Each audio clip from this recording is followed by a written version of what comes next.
Hey everyone, welcome to the Checkered Chat. I'm Justin. I'm Blake. And we are here this week to talk about the NASCAR weekend at Charlotte for the Coca-Cola 600. We'll talk a very small little Indy 500 stuff, which will be actually right after this, and that's all you're getting. But yeah, it's a good race this weekend. Best one of Motorsports Christmas. Yeah, no, 100% on that. It definitely was. It was great all around. I did have to go to bed with about 50 laps left in the race, and I realized that I chose the worst race in the world to go to bed with 50 laps to go. Yeah, because I woke up the next morning and it was like, Denny Hamlin runs out of gas. I'm like, no, I missed it. Oh, I thought you were like you had a change of heart there. Oh, said no. Not at all. Not Cool. at all. I was happy to see that for sure. I was cheering from my couch for that one. No, definitely. It was I was you love to see it. You love to see a driver that you don't really like that much, get screwed out of a crown jewel win. Well, I don't think he was going to win, honestly, but he had a shot. Yeah. Maybe. True. I thought it was funny. I saw Joe Gibbs posted a video today of a Denny pit stop at Charlotte where it's now the new record fastest pit stop. Yeah. And it was like 8 seconds. Yeah, and I almost commented and said, "Is this the one that y'all didn't fill the car all the way up? Is that the one why y'all it's the fastest? This is the one y'all didn't finish the entire pit stop on? Yeah, is that why it's the fastest? Yeah. But getting into some of the news for this week. So I guess the big thing from this weekend was Larson running the double. He ran the double all right, double into the Double wall. DNF. Yeah, double DNF. So Larson wrecks out of the Indy 500 and the Coca-Cola 600, so he completed the 595 instead of the 1100. Yeah. He at least made it halfway there, just right over halfway there. Yeah. Thank God I'm not a Larson fan because I'd feel dumb wearing H1100 merch after that. Yeah, no, 100%. No shade if you are, but yeah, no shade to Daniel, who we did the podcast with last week. Yeah, at all. But thank you guys for watching that. And that was a lot of fun to do. Yep. We hope to have him back on here sometime soon. But yeah, and check his podcast out, Zip It Up Podcast, especially if you're a Hendrick fan. That's the big topic there on that one for sure. Yeah. But outside of Indy, outside of the Coca-Cola 600, had some news this week. Kyle Busch signs a 1-year contract extension with RCR. Hopefully after this 1 year, he heads over to 2311, like I would really or like anywhere. Yeah, anywhere. I mean, he'd be better off at Spire. Yeah, no, I agree. I mean, yeah, that's so true. He really would be. And then you have Junior Motorsports announced that Daniel Suarez is going to be running in the Xfinity race with one of their cars for Mexico City. That Quaker State or Squake. Squake. Clip it. Quaker State scheme. I'm now making my part of the compilation. It's not just me, thank God. Words are hard, man. Yeah, words are hard. You'd get it. Yeah, I definitely do. I feel the pain.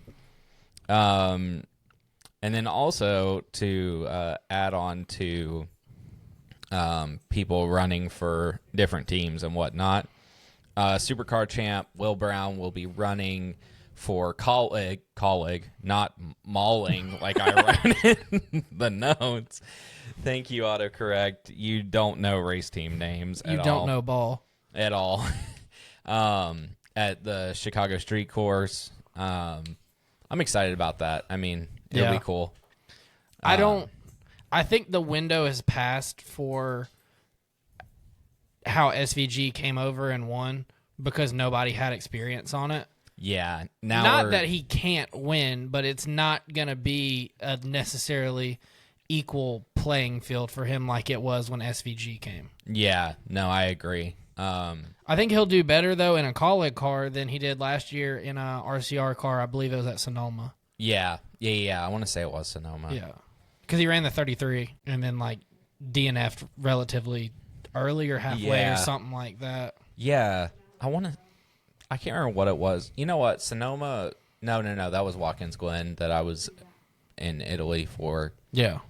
Yep. But yeah, no, that'll be cool to see him there with that Chicago street course.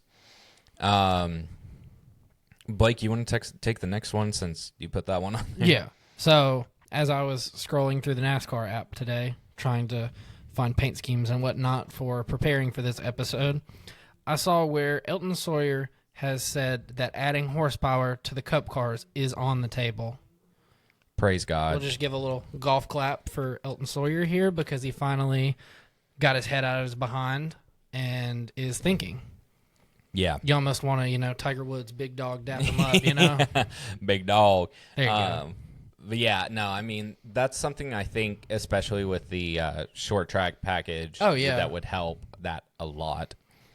Because, looking back at Wilkesboro, I feel like pretty much the general consensus online was that was, one of the best short track races that they've seen in the next-gen car. Yeah. Well, some of the drivers were talking about how they were actually able to slide out of the turns to spin their tires. So, I think is that not the answer now? Yeah. Yeah, and you add more horsepower, then you can actually do that. More horsepower, narrower tires. Yep. Probably good. Yeah. No, seriously. And then if there's still issues, we dive into the aero. Yeah. Like the underwing, the diffuser, underbody, and whatnot. Yeah. Then maybe Ryan Prix will stop cosplaying an astronaut. Yeah. No, if we could, find a way to keep cars on the ground and keep the racing interesting and fun for everybody, that'd be cool. But so after that, we have which actually came out today. The RFK Chris Buescher penalty has been changed, not revoked or not whatever, Not completely overturned. No. It was just revised, basically. Yeah, so they dropped from losing 60 points to 30 points, so that definitely helps Buescher out a lot. Which 60 points is almost max points that you can earn in one race. Yeah, the max is what, 61? Yeah. So 30 is a mediocre race. Yeah. So in theory, if he strings together a couple of really good races running near the front, he kind of makes up that gap. It's easier to make up 30 points than 60. Yeah, no, definitely. But definitely good for Buescher's team because, we had another first-time winner this weekend. Yeah. Congrats to the Melon Man himself, Ross Chastain. Little spoiler for the Cup race, but still, congrats to him. And he needs to go and drive for a team other than Trackhouse. Yeah, I don't know. I think if you put him in different equipment where he has a pit crew that can perform every single week. Yeah. Because, I want to say that his pit crew, there was some stat I saw that was they were ranked 27th or something. So bottom third of the Cup Series. Yeah, really just crazy. And I mean, the thing is, they unloaded fast. They wrecked in practice. Sorry, was it in practice? Yeah, it was in practice. Because they didn't even get to lay a qualifying lap down. So it's if you continue to unload fast, can continue to, make up any spots on pit road that you can, just continue to maximize your day, Yeah. He's a great driver. He's ranked in the top 5 on defense for that makes all sense. the Cup drivers. Throwback to when Ryan Blaney was trying to win the race and the championship. Yep. But yeah, no, I think that if you put him or just get him a better pit crew. Yeah, I think as long as he stays on the course he is now, and I saw something where they interviewed SVG after the 600, and he was talking about how Ross has stepped up and been the leader of Trackhouse. He should be. Yeah. Because, I mean, they all kind of called Trackhouse out for, like, they unload bad, they qualify bad, and then what is that? I mean, it doesn't set you up for success in the race. Was that Pitbull money making that big of a difference? No, because he left before this season, right? Yeah, it was right at the beginning because we made the joke about him performing at the 500. Yeah, so it's I don't feel like, in all honesty, they're having that much different of a year than last year so far on paper. The only difference was Suarez won early at Atlanta, rather than Ross winning the 600. I guess that's the main thing that I'm acquitting it to, because and then they expanded and have SVG, who has not found his own yet. He had his probably highest finish last Sunday night, probably, which was like 14th, I think, or something like that. That sounds right. Yeah, but that is all we have on the news. Or wait, I have two that I added. Oh, my bad. Minute. No, you're good. So, a little insight into me and Blake doing notes. For some reason,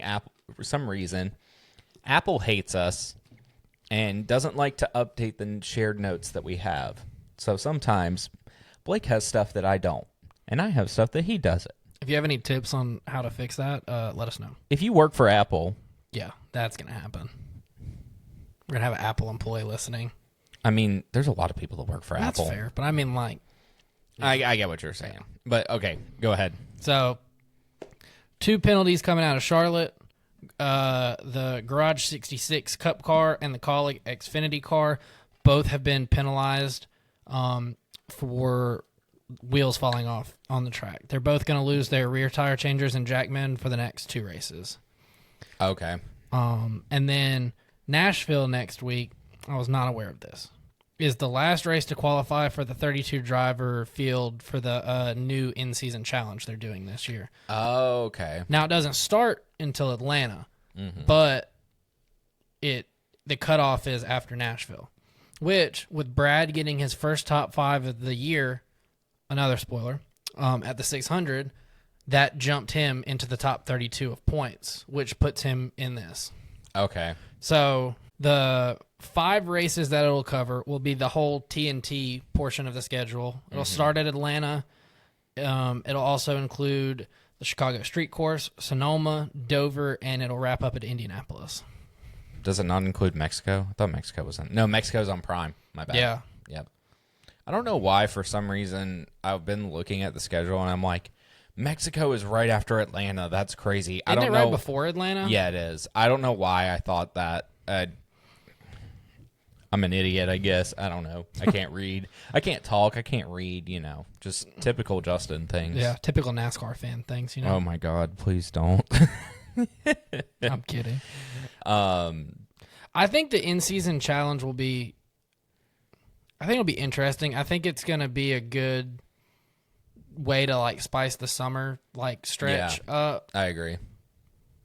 I mean, it's not necessarily going to make or break who wins the championship later in the year or anything. Yeah. It's just, it's a bonus $1 million if you win it. Yeah. So. Well, now that's all we got on news. Yes. There we go. We're done. Yeah, if our notes would update, this would go just a little bit more smoothly. But moving on to the races this weekend, we had the trucks, which was, guys, I'm not going to lie, Corey Heim annihilated this weekend. Yeah. One like major incident, lap 70, Gio Ruggiero makes contact with Chandler Smith, who spins into Ty Majeski off of turn 4. BJ McLeod and Connor Mozak also get into the wall from this incident. Corey Heim wiped the field. Swept both stages, won the race. Nobody really competed with him, honestly. Yeah. I mean, they just need to rename that to the Corey Heim Truck Series. I think, honestly, Chastain was the only one that felt like maybe at times he had anything for him. Yeah. But speaking of Chastain, to round out your top 10 for the Truck Series, Chastain was second, Caden Honeycutt was third, Lane Riggs finished fourth, Kyle Busch finished fifth, Grant Enfinger was sixth, Matt Mills was seventh, which good run for him. You don't really, honestly, I feel like ever hear his name, and Yeah. nothing against him, but you just don't. Yeah. Daniel Hemrick was 8th. Rajah got a top 10. He finished 9th, and Brandon Jones finished 10th. Let's go.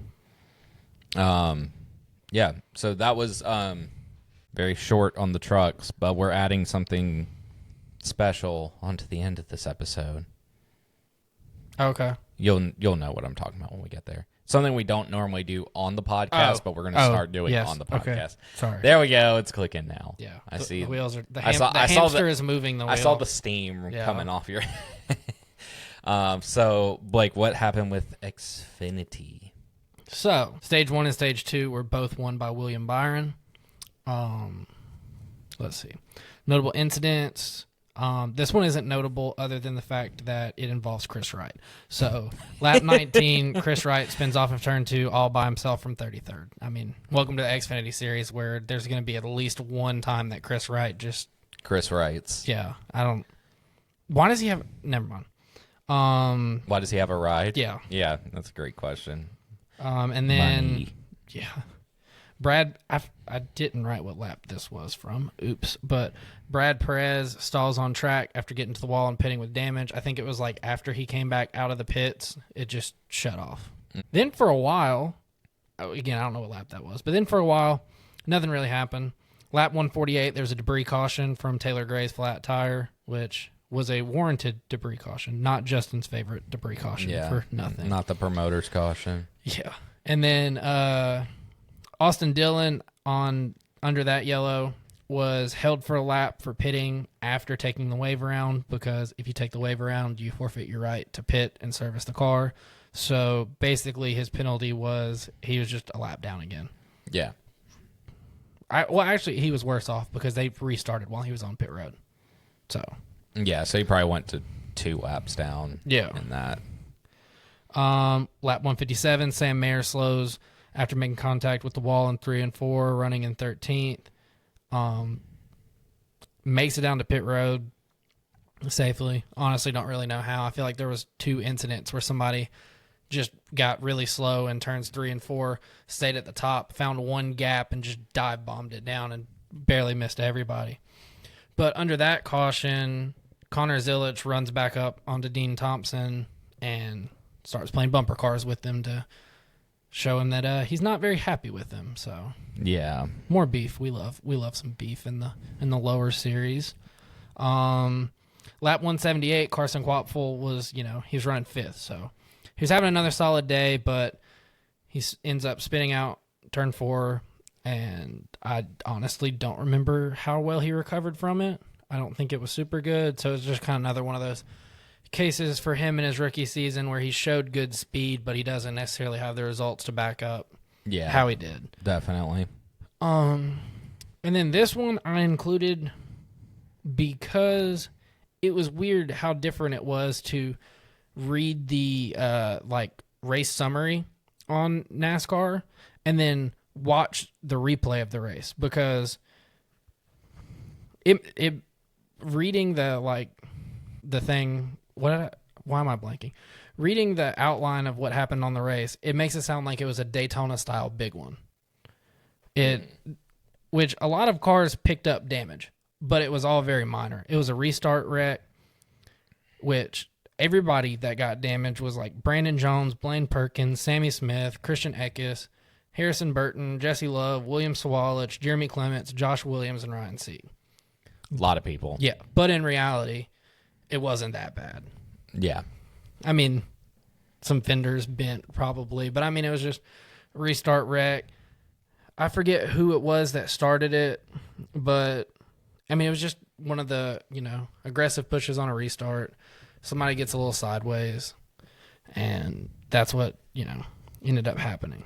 But lap 196, Kyle Sieg, Brandon Jones, Catherine Legg, and Leland Honeyman all somehow or another end up getting together, which didn't actually set up the overtime. What set up the overtime was Daniel Dye losing the wheel and spinning on the backstretch from 18th, which set up the patented, what feels like Xfinity overtime finish. They love the Xfinity overtime finish. On the restart, Allgaier had the lead, and then it was Byron and Zilich. That was your top three.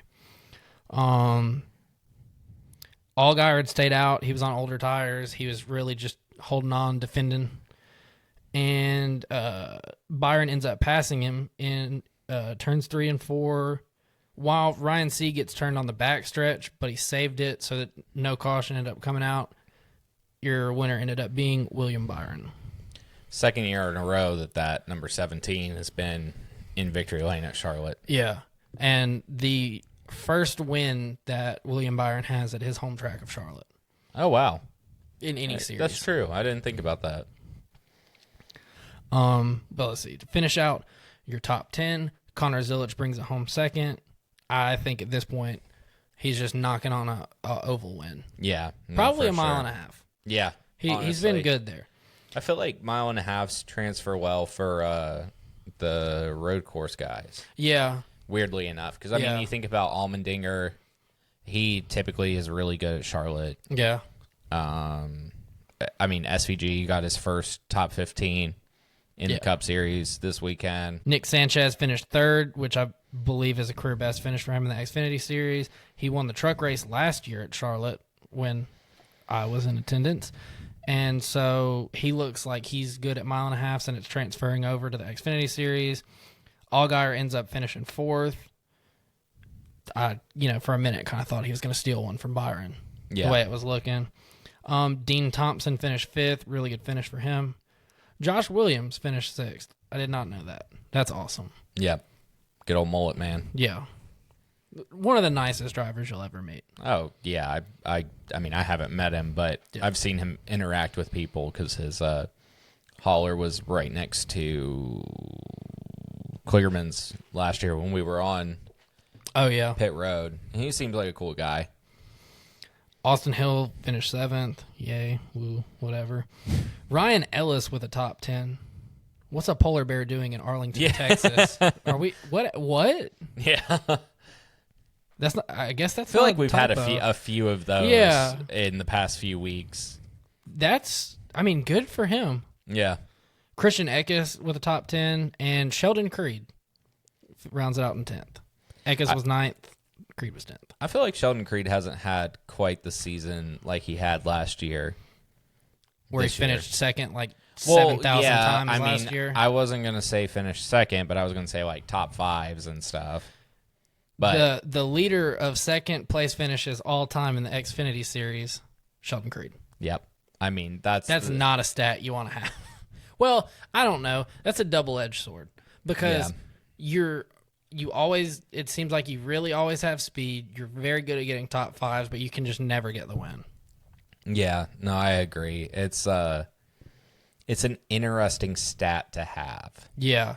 I'm excited about a stat that I read when it comes to Cup. And, okay. It's about Ross Chastain with this win. It's interesting to me. So, speaking of Cup, the Coca-Cola 600, do you notice he kept shouting the World 600, which I know used to be the name of the race, but apparently at one time, they were talking about on Junior's podcast this week, at one time it was the Coca-Cola World 600. Well, yeah, so when they were talking, Coke 600's been for 40 years. The original was the World 600, and I think it had the transitional phase of the World 600 presented by Coke or what. Yeah.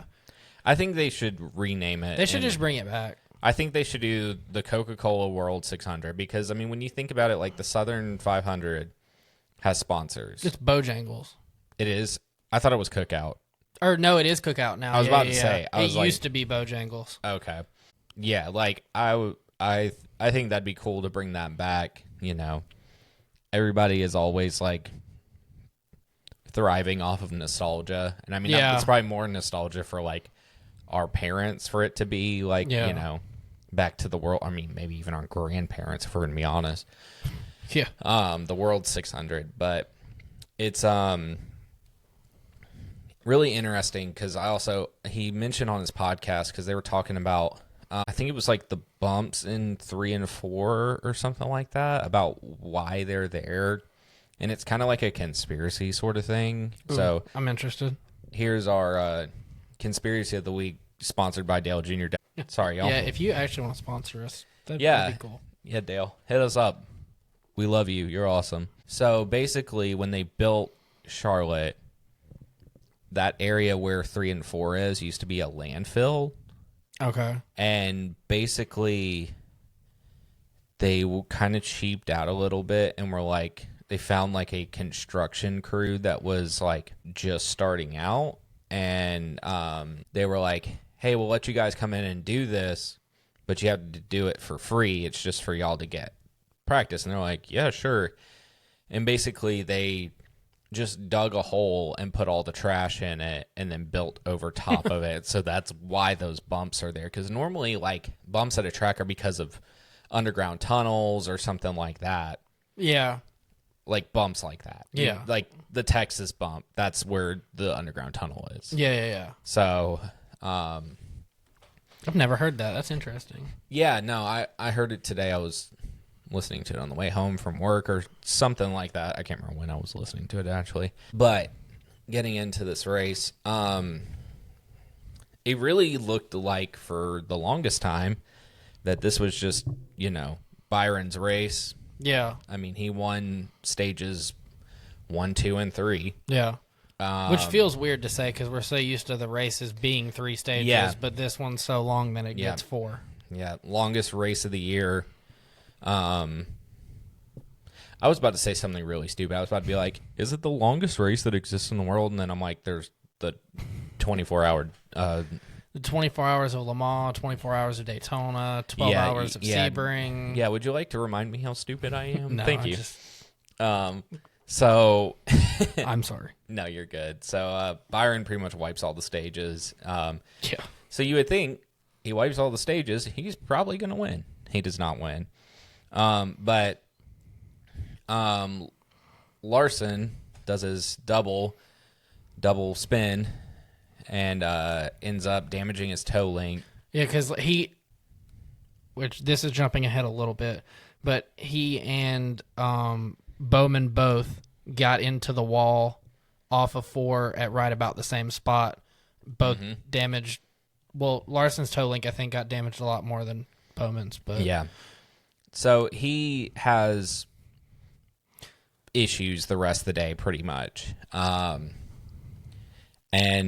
it's just funny because I saw this, and I think I'm pretty sure I sent it to you. On the pace laps for Indy 500, he came over the radio because it was Scott McLaughlin, right? Yeah. Which, gives him, if you're just listening, I mimicked the thumbs up. Yeah, that he gave a thumbs up, and he's like, "Oh yeah, some idiot just spun out, and it just so happened to be like one of the most beloved IndyCar drivers that exist." And that sent like Twitter in a spiral. Oh my gosh, yeah, it was like people edited the in-car from him spinning with him doing the thumbs up as he's spinning. Which some people say it's Tyler Mon. Some people say that, which is his cup spotter that also spotted for him at Indy. Some people say it is Larson. I don't know. I really don't care, to be 100% honest with you. I just think it's funny. But like the thumbs up, people were like, why is he being such an ass? Like, what if the guy was hurt? What? Blah, blah. He's probably, Scott McLaughlin is not going to see that there's a thumbs up being had. He's too busy just about to I'm sure he wanted to punch a hole in the side of his Indy car. Yeah. But I think it was just like sarcastic, like nice, man, because you got to think last year it rained at Indy. This year it rained at Indy. Yeah. If Larson doesn't wreck out of Indy, he doesn't make the Coke 600. Yeah. No, this is something kind of a little side tangent and stuff, but we got time for side tangents this week. I don't want to see Larson do the double again. No. I think if everything goes perfectly, the double is an awesome thing to go try and do. If you want to do it, it's awesome. It's great for NASCAR. I think it's great for IndyCar too. because, I mean, the Indy 500 is probably the most recognized race that exists. I mean, I think it's like their Daytona 500. Yeah, it is. But honestly, it's like in their community, I feel like it's bigger because in NASCAR, you always have the debate of like, well, yeah, the Daytona 500 is the biggest, but then here's also the Coke 600, and here's also the Southern 500. There's not and here's really Bristol Night Race. Like, many, like... There's nothing that competes with that. There's in no Indy. other crown jewels, really, if we're going to be honest, that I know of. I'm not a big IndyCar guy. We're casuals. Casuals, very casual. I might watch it a little bit more now because that Indy 500 on Sunday was insane. Like, just all around, it was so cool. good. We have different thoughts. Really? It sucked. You thought it sucked? Yeah. I thought watched it was good. I've watched a lot of Indy 500s. Mm-hmm. It felt like you were watching a next gen race. Think about it. Well, there wasn't that much passing. Yes, the but main fun in it and everything was, well, he pits here 4 laps before everybody else, so now he's in the lead. But then when he pits again, they come back, and it was just shuffling off pitting. There was still some interest, but at the end, and I know Pelot is good, but there wasn't any kind of last lap pass or anything crazy. Nobody could like generate that. a run. I get what you're saying, but also it wasn't that bad. to be fair, there's not a lot of passing in ovals. for the ovals. Yeah. So I mean, I don't know. It was just I don't know. I mean, I don't know if it's normal for cars to catch on fire or for a car to literally take out his entire pit crew. That was insane. It was like the Wii Sports, like when you let go of the ball going backwards. That one guy that got pinned by the front wing, I was like, oh God, turn the camera off of him. Is he good? Yeah, no. I mean, I have a feeling that IndyCar might be changing some of their rules about pit crew being over the wall and stuff I don't after think that. they can. They can, but I don't know. It was just funny also for that to be, your pole sitter. the rookie, mind you. the rookie team, Yeah. just the entire pit crew to get wiped out. But I thought the Indy 500 was good. I mean, It was better than Monaco. I didn't even watch Monaco. Monaco honestly. made me regret waking up early. Oh, okay. Good thing I didn't watch it then. Basically, to give you the nice little cliff notes of it, Monaco in itself, if there's no rain, your winner is coming from the front row. And maybe if you're lucky by some wreck or bad pit strategy, he comes from 3rd or 4th. Mm-hmm. Front 2 rows are definitely your only ones that can win at Monaco. Usually, if you win the pole, you win Monaco. Yeah. Well, this year, they were like, haha, we're so fun, we're so quirky. Everybody has to do 2 pit stops. Mm-hmm. Well, it didn't work. Mm. So, the Racing Bulls, mind you, every team has 2 cars. If you don't really know anything about F1. The Racing Bulls have 2 cars. They qualify 8th and 9th or something like that. They're right in front of each other. Well, so they're like, oh, we have to get 2 pit stops. We're going to take the trailing car and slow the entire rest of the track down. Our first car is going to speed up, get a free pit stop, come back out in first. Goes on for a minute, same thing, pits. Swap positions, same thing.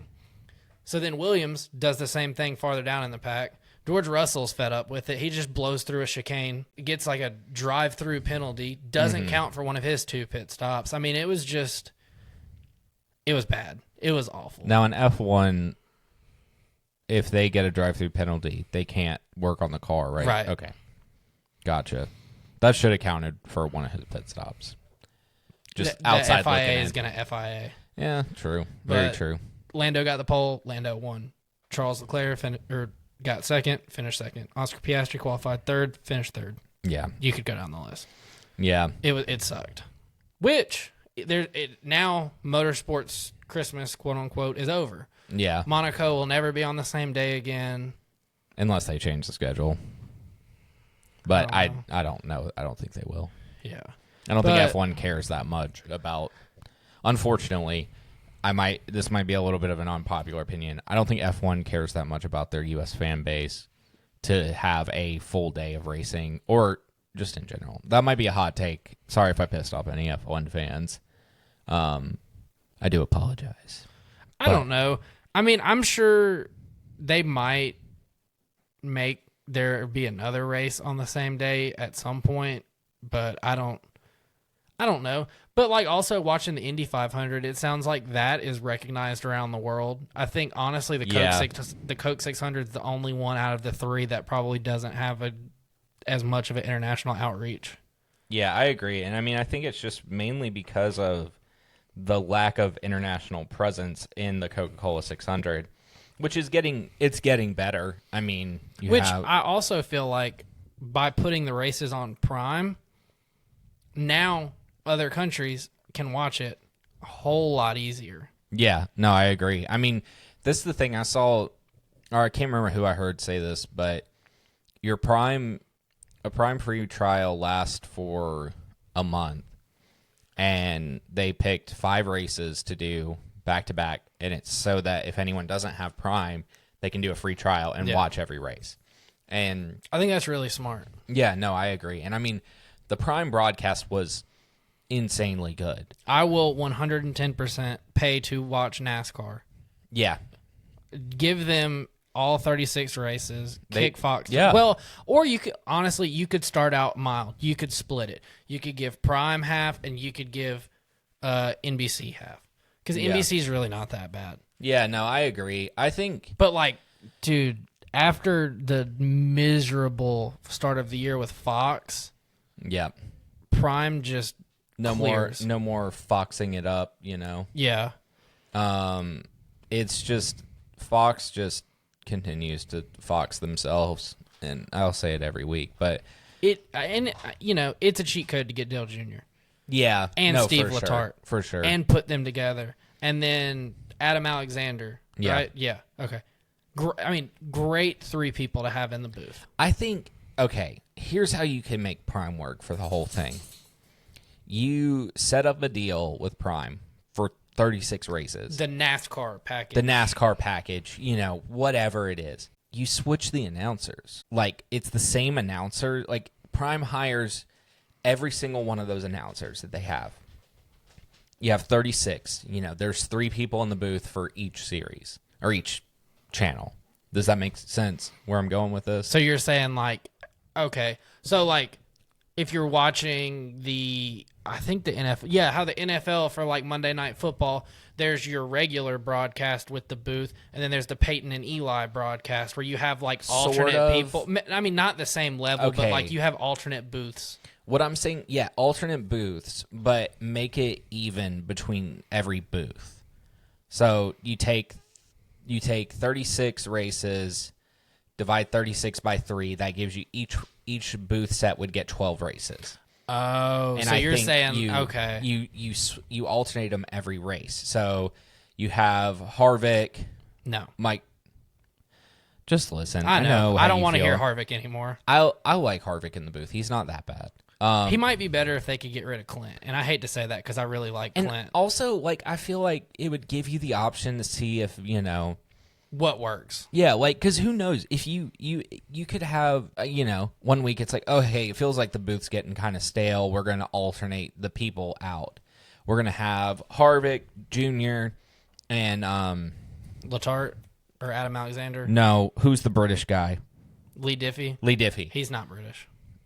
Australian, whatever he is. I don't know. Whatever he is, he's Australian or he's from New Zealand. I honestly can't remember. Okay, but it's one of those two. So he's redneck British. Yes. So and then you could swap people out. Yeah. I think that would open the opportunity to see oh hey, I didn't know that Lee Diffie would be really good with Harvick or something like that. I mean, I think that's a pretty... I mean, I don't think it's a bad idea, honestly. But... And maybe don't change them out, like, every week and rotate. Maybe, like, divide it off in, like, 12, Yeah, you 12. Guys are going to do 12. Yeah. You have 12 weeks off. You pick up. Yeah. The same thing, but it's all under one umbrella. Right. Because, obviously, Prime has got the production down. Oh, it was great. I mean, to a T. And then also, there's no time constraint on post-race. Yeah, I wish I could have watched more of it. I didn't get to watch any of it, so... I did see I forget who it was, but somebody tweeted out and said if you go on Prime, you can go back and you can rewatch the full race in its entirety. because I watched the last 50 laps. You can do night. that with the post-race show too. Oh, okay. Yeah, I need to go do that. Yeah. Yeah, because, I mean, it's obvious that Prime has got that part, the actual broadcast down. Well, and the other thing, too, is just like you can, through streaming, have a lot better quality. Audio, video, whatever. The cars sounded the closest, I feel like, in years they have to actually being there. Yeah, no, I agree. The video, very clear. Very easy to, like, the paint schemes that you see on previews looked the same. Yeah. There wasn't any weird discoloration or, whatever. Yeah, I agree. Overall, 10 out of 10. Yeah. Isn't hard to follow Fox up, though, let's be honest. Yeah, I mean, that is true. Because it also could be some recency bias and stuff. But I just still agree. I still think that. I know it's way too early. It's one race, but, like. Still. I'm sold. Yeah. And I'm sold with Corey LaJoy being part of it, mind you. Yeah. I mean, Carl Edwards was really good, though. Yeah, no, really. I mean, from what I saw of pre-race, like he did a really good job. But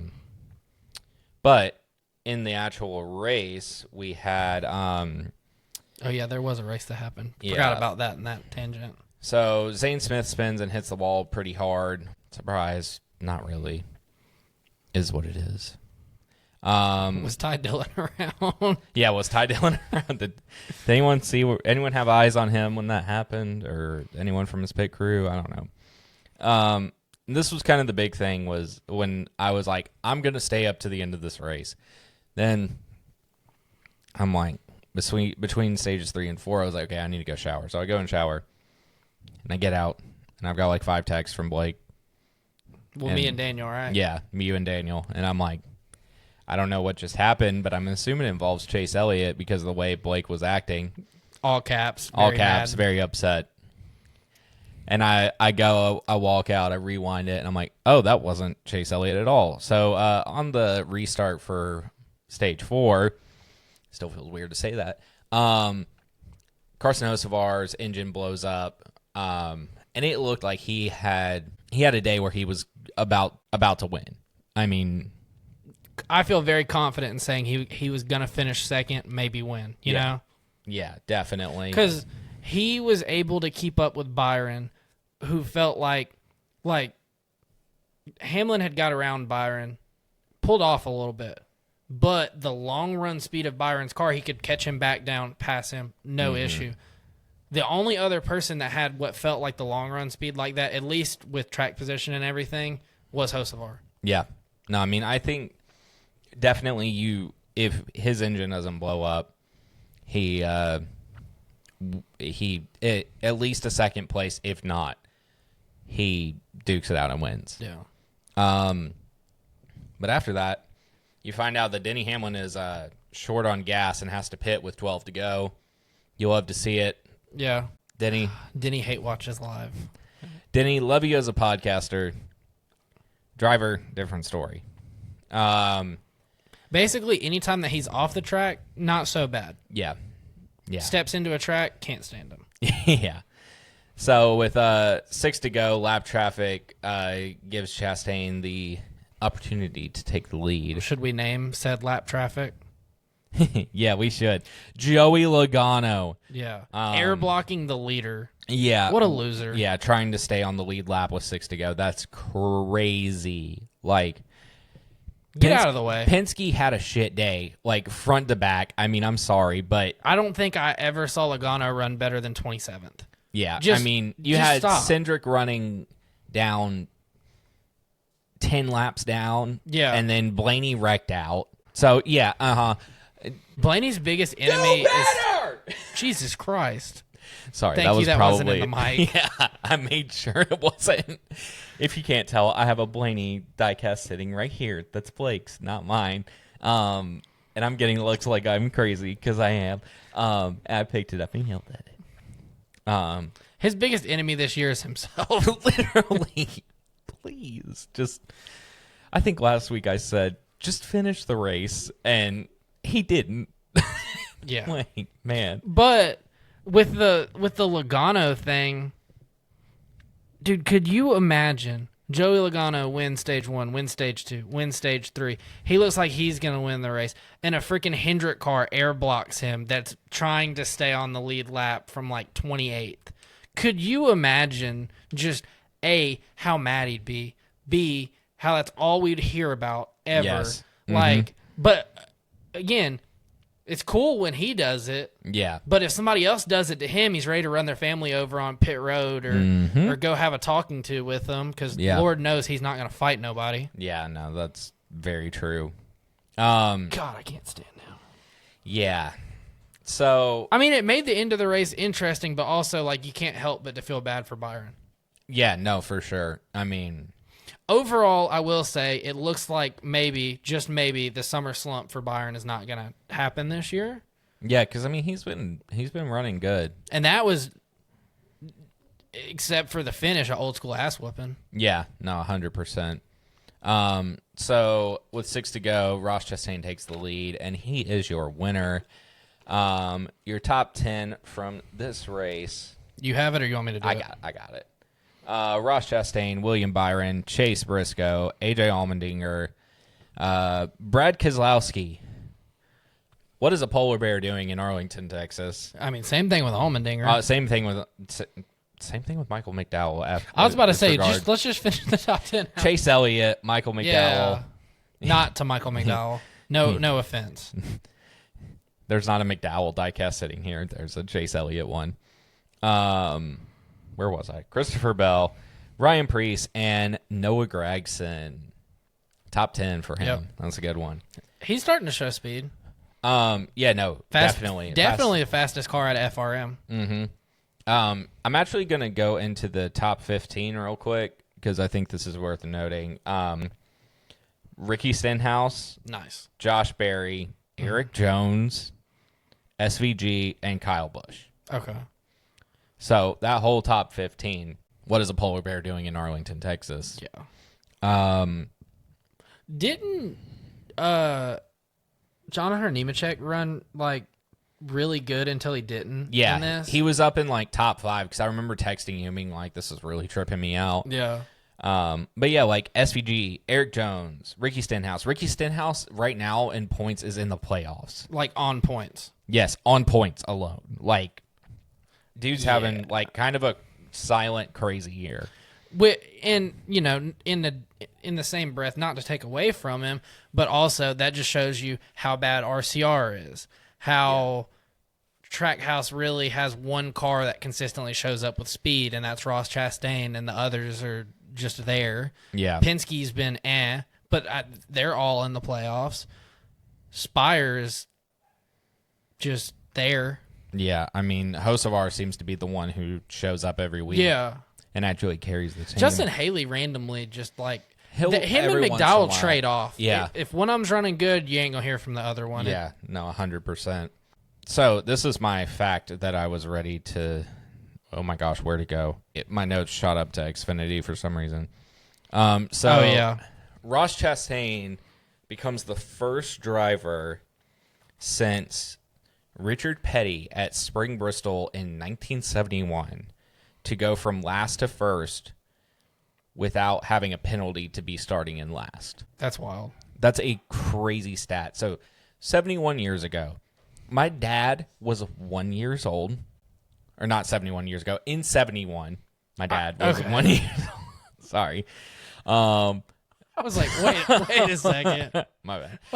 Sorry. My dad was 1 year old in 1971. My mom, not even born yet. Ross Chastain, not even born yet. Most of the drivers in the field, actually probably every single one of them, not born yet. That was the last time that happened. So, crazy stat. Yeah. Crazy stat. Which, not to at all take away from this. But if that wasn't at Charlotte, where they couldn't go back to the physical track house shop and rebuild a brand new car, no, I don't think it happens. But I mean, he was in a perfect situation for it, I think. Because I think their shop's like 15 minutes, maybe. Yeah, no. If it happened in Atlanta, it wouldn't have. No, I mean, you have the backup car that you trailer there, but like at Charlotte, I don't even think they take a backup to the track because they're just like, okay, it's right there. All right, we'll go home. Yeah, but that's all we have on the Cup race. Once again, congrats to Trackhouse and Ross Chastain. Yeah, I think it'll be. I think he's got a good rest of the season. Yeah, I feel like that was the win that could potentially just be the snowball starting to roll down the hill. And which also I would like to point out too. He passed Byron very clean.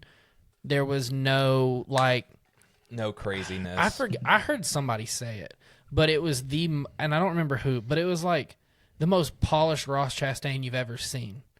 Yeah. Like he was aggressive, but not over aggressive. Mm-hmm. Like that's what I think everybody wants to see out of him. Yeah, I agree. So that is all we have on Cup from the Coca-Cola 600 and the Indy 500 and for like 2 Xfinity seconds Monaco. Truck. Yeah, 2 seconds Monaco. On to Nashville. We are once again racing in Nashville. Another night race. This year, the Cracker Barrel 400. The Cracker Barrel 400. Also, Nashville is the birthplace of Cracker Barrel. It's literally about 10 minutes down the road from the track, the first one. Yeah, in Lebanon. Yep, because we looked that up. Oh, yeah. I think while I was in Nashville. Yeah, and I think we were curious, too. We were like, Cracker Barrel sponsored Nashville. That's interesting. And then we were like, oh, that makes sense. Yeah. So, here, these next two parts, I think we're going to flip. We'll do the new thing first. Okay. So, we're going to change things up a little bit. Most of you guys, if you watch the podcast, listen, whatever, you guys don't, if you only do that and you don't follow any kind of social media or anything, any TikTok, Instagram, whatever, you don't see our favorite and least favorite paint schemes. But we're going to start doing it on the podcast. So you guys will get to see it on here. And then also it'll be on social media. Same kind of deal as normal. We just will not be standing in the driveway. Yeah, we're going to just clip it from this. So, Blake, what you got on your favorite for this week? My favorite for this week in Nashville is going to be Ross Chastain's Busch Light Chevrolet. It's one of, so there were multiple to pick from, in my opinion, that all felt very Nashville. Yeah. That one for Ross, because it has, the guitar, it has it fits the vibe. Mm-hmm. Corey Haim's Chiefs car, because it's Eric Church's bar in Nashville, and then the Tootsie's car for Suarez, because again, bar in Nashville. Yep. But ultimately, I'm just going to go with Chastain, which I feel like if we tallied up so far this year, he's my most picked for favorite paint scheme. Yeah. You're probably right. Yeah. Maybe we'll do that. That's like not a bad how idea. we track the picks, we'll track paint scheme too. We need to go back and get the stats for that one. Give out a best of the year Checkered Chat championship for paint schemes or something. Yeah. That'd be cool. So for my favorite for this week, one of the ones that Blake mentioned earlier. No, you're good. Corey Haim, his Chiefs car, that looks cool. Not the Kansas City Chiefs. I want to preface that. Chiefs as the Eric Church bar on Broadway in Nashville. Super cool to see Eric Church sponsoring a NASCAR car. I like Eric Church. I like that bar. He has NASCAR songs. Yeah, 100%. It makes a ton of sense. It's a very good fit. Yeah, and the car looks good too. Yeah. A good representation of a smaller logo looking good on a car, I think. Because it looks smaller than like you normally would see, but it looks cool. It's a cool looking car. Yeah. So what you got on your least favorite? My least favorite this week, and I feel like it's been ran a little more lately because we've kind of picked on it. But it's going to be Bubba Wallace's Chumba Casino car. Yeah. I can't get it. I mean, it's not gold wheels. We all know how I feel about gold wheels. Gold wheels, Jesus. But no, I don't. It looks like children's like playing blocks, like the little shape thing. Yes, like it does. Just, it does. It's dumb. I don't. Whatever. So my least favorite for this week is going to be Christopher Bell. I just go back to the classic DeWalt scheme. Yeah. It just looks weird. It looks too, we make tools. Which, like, I don't love the regular just DeWalt scheme. It's fine. Mm-hmm. But when they do these, like you said, like the special, like... Yeah. Like, they'll have like a power tools with, like, all the electrical, like... weight. Just stop. Yeah, no. It just doesn't. It's not my favorite, but it's definitely my least favorite for this week. So, that's all we got on paint schemes for this week. So, on to... Let us know if you agree, you disagree, if you got any. Yeah, no. Drop down in the comments. Let us know. And, yeah. So, on to next gen winners. Wow, we're foxing this episode up. Fox, if you're hiring, we will take a job. Sorry Fox. for everything we've ever said. Yeah. So, 2022, you have Chase Elliott. 2023, you have Ross Chastain. I was in attendance for that. I'll never forget it because it was Lily's birthday weekend. And to this day, literally today, she still mentioned how Ross Chastain ruined her birthday trip. We feel differently about Chastain most of the time. And then 2024, you have arguably the worst race in NASCAR history. The 8 overtime BS. I thought it was 9. Was it not 9? It could have been 12, dude. I don't know. where Joey Logano goes and wins. Just off pure luck. Yeah. Literally, if Austin Cindric could drive his car straight, we wouldn't be in this position. Literally. But he's gotten better at driving the car straight, thank God. I mean, that was the... Joey Logano hadn't done jack crap all year. Terrible. Wins and he's in the playoffs, and then just rides luck all the way to the championship because Bowman gets DQ'd after the Roval, and you know the story. Mm-hmm. And so he won last year. That sucks. Mm-hmm. Not going to happen again because he wasn't even fast last year. He just stayed out longer than everybody, and I don't know how he made that gas work at all. That gas tank was cheated. Saved at the pump. Fight me in the comments. He so, cheated. Who you got on some picks? You want to do truck back and... Yeah, let's do that. Okay. This one's going to come back to bite me. But, as it did me a few weeks ago. Yes. But I finally hit on picking Corey Haim. I think literally for the first time since he got the win from Clearman being DQ'd at Daytona. I'm not picking him 2 times in a row. I'm going to pick Kyle Busch.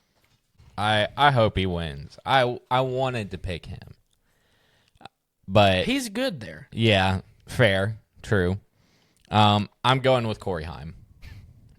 Welcome to the boring part of our pick segment where we play tennis between Haim, Kyle Busch, yeah. Haim, Kyle Busch, Haim, Kyle Busch. You might see a Lane Riggs in there every once in a while. Yeah, I did really pick Lane Riggs a lot for a minute there, and then I just... Yep. He's good, but he didn't deliver a win, so... I feel like the lower series, that's just what it is. It's just back and forth between... You try to make the interesting picks, but sometimes you just, like... Can't. I mean, no disrespect to, like, Caden Honeycutt or anything. He's having a great year, but, like... So, I'm picking Connor Zilic. I feel like he showed very good speed on ovals. And it's kind of a not if, but when... And like we've talked about, this isn't really a mile and a half, but it kind of races like one. Yeah. I don't know. It's more of just I think his time is soon, and I'm just going to call the shot now. Yeah, I agree. Not agreeing enough to pick him. Fair. But I'm going to go with the other boring pick and say Justin Allgaier. Yeah. I said last week that my second favorite Xfinity driver was Jesse Love. This is my first favorite, Justin Allgaier. So that's who I'm going with. Who you got on Cup? Ooh, this one's either going to make me look really smart or I'm going to look like a big old doofus. Mm-hmm. Chase Briscoe. Not the worst pick. Well, not that I feel like there are a world of similarities that you can pull from this and you can pull from Phoenix. But he's ran good at Phoenix. And that's kind of the only track with that layout. Yeah. This is not a mile and a half. It's like 1.3. It's almost like an oversized short track, but it races like a mile and a half. Yeah. And it's concrete. Yeah. I think if you look back, JGR cars do run good here. Mm-hmm. And I don't know. I mean, he's coming off a really good weekend with the Coke 600. If you just forget that he ran in the Xfinity race, I just feel like this is a good weekend for him to get his first JGR win. Yeah, I agree. Not enough to pick them though. Yeah. Again. So for Cup, I went with Carson Hocevar. We made the interesting picks this week in the Cup series. Yeah. I hope you're right. I hope I am too. I mean, coming off of running second place for a lot of that race in Charlotte. He has won in the truck series. Yeah, one in the truck Nashville. series there. He's been running good. You know, it's not, like you said, it's not a mile and a half, but I think that it races like one. He's been pretty decent this year. Yeah. I mean, Well, I think he's going to win. And then even if you look back to last year, yes, the results might have been a little skewed, but Zane Smith finished second in the 71 car. Mm-hmm. Yeah. If he could do that last year in the 71, I could see Hocevar winning. Yeah, definitely. That's why I picked him. And then we're going to make these interesting picks, and then, like, Kyle Larson's going to win or something. Yeah, it's going to be something dumb. Just not Denny. Just not Denny. Or Joey. Please. Or Joey. And then we're good. Yeah, we'll be fine. We can be wrong again. We've been wrong a lot more than we've been right this year. That is very true. But I punched my mic. yeah, Sorry. would you like to punch it again? No. Sorry, everyone. I really hope that me screaming earlier didn't blow out anybody's ears or anything, or it even got picked up on the mic. Who knows? I kind of went off mic for it just so it wouldn't, blow everybody's ears out. But Scared the whole live audience. yeah, we have a little bit of a live audience going on.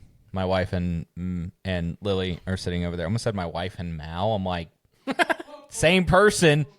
But they're sitting here in the living room while we're recording.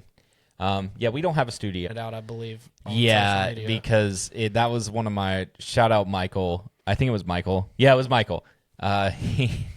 He was my roommate in college. Super cool guy. Shout out to him and his wife and his kid. And I don't know his kid's name. I cannot remember right now. It's okay though. It's a cute little kid. Shout out his kid. Yeah, they live in Washington now, so. What's their address? We just keep giving more information out about them. Washington's a big state. It's not like I just doxed him on here for the DC or state? 7 people that live that live here, that listen to the podcast. Anyways, that's all we have for this week. Hope you guys enjoyed the episode. Thank you for listening. As always, this has been the Checkered Chat. I'm Justin. I'm Blake. And you guys can follow us on Instagram, TikTok, Twitter. I'm going to stop saying Twitter. YouTube. Don't follow us on Twitter. Yeah, the Twitter is dead, honestly. It's there if you want to follow it. Thank you. If not, YouTube. You also can listen to the podcast there. It's on YouTube. Podcast is on Spotify, Apple Podcast, Amazon Music, and Audible. Follow us on there. Check it out, stream it, watch it. Leave us a 5-star rating. Leave us some ratings, yeah, or comments too, because you can comment on stuff on Spotify. And I think I'm the only person who's ever commented on anything on there. Yeah, I'm pretty sure you are actually. To myself, yeah, about something I said. Yeah.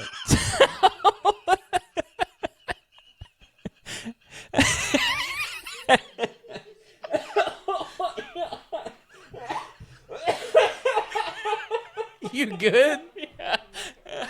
Anyways, we will see you guys next week. Thank you for listening.